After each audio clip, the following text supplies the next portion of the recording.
Herzlich willkommen bei der heutigen Präsentation. Sport, Schulsport, Gewinner oder Verlierer? An die Plätze, fertig, los. Es geht zur Debatte. Hier sehen wir ein Bild von einer Mannschaft. Bei einer Mannschaft lernt man viel über Teamarbeit. Das ist ein Vorteil vom Mitwirken bei einer Mannschaft. Man lernt auch, wie man gewinnt und wie man verliert. Man lernt mit Erfolgen und mit Scheitern umzugehen. Man lernt, wie man gewinnt und wie man verliert, wenn man bei einer Mannschaft mitspielt. Die frische Luft ist gut für die Lungen.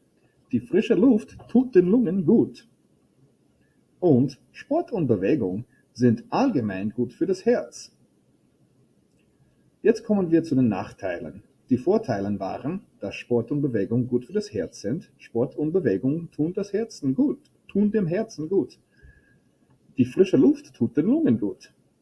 Man lernt, wie man gewinnt und wie man verliert. Man lernt zu gewinnen und zu verlieren. Und man lernt viel über Teamarbeit. Ein Nachteil ist, dass das akademische Wissen leiden kann, wenn eine Schule sich zu sehr auf den Schulsport konzentriert. Also manche Leute meinen, wenn eine Schule sich zu sehr auf einen Schulsport konzentriere, leide das akademische Wissen darunter. Noch ein Nachteil ist, dass viele Schüler dann viel zu viel Stress haben. Zum Beispiel, dieser arme Schüler hier hat viel zu viele Aktivitäten auf seinem Stundenplan. Er hat überhaupt keine Zeit für sich und er merkt den Stress. Also ein Nachteil ist, dass Schulsport den Schülern zu viel Stress machen kann. Der Schulsport kann den Schülern zu viel Stress machen. Das ist ein Nachteil. Noch ein weiteres Nachteil ist, dass Schulsport sehr teuer ist. Der Schulsport kostet viel Geld. Das ist ein Nachteil. Noch ein Nachteil vom Schulsport ist, dass man sich dabei verletzen kann. Die Verletzungen sind relativ üblich und die kosten auch viel Geld. Also man kann sich beim Schulsport verletzen. Zur Wiederholung haben wir 4 Vorteile gesehen. Man lernt viel über die Teamarbeit.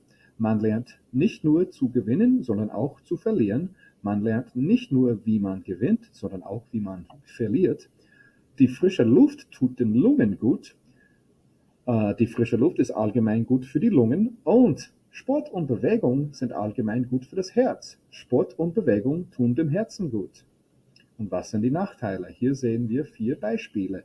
Man kann sich beim Schulsport verletzen. Die Verletzungen sind beim Schulsport relativ üblich. Schulsport ist auch teuer. Schulsport kostet viel Geld. Manche Schüler haben dann wegen dem Schulsport zu viel auf dem Stundenplan und sie haben überhaupt keine Zeit für sich. Schulsport macht den Schülern zu viel Stress. Und das akademische Wissen kann auch leiden, wenn die Schule sich zu sehr auf den Sport konzentriert. Dankeschön fürs Zuhören. Auf Wiedersehen.